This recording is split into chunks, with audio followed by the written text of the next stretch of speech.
Black slaves. Americans built She was the absolutely USA. correct. If you look on a timeline, the history of the United States is still fairly brief, and slavery was abolished a mere 155 years ago. It wasn't just the White House that was built using slave labor, by the way.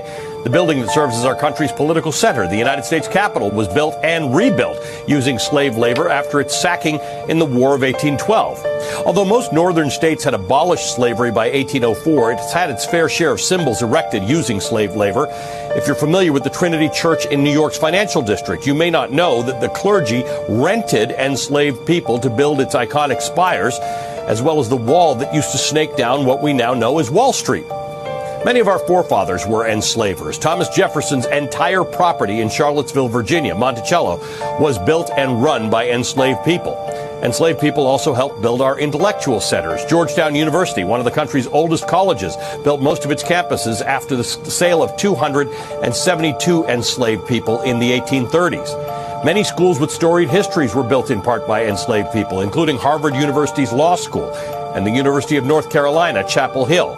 That school's campus was maintained by slave labor until its abolishment in 1865. Poor record-keeping and indifference by early historians makes it nearly impossible to know every contribution made to these buildings, but there's no doubt about how they got built.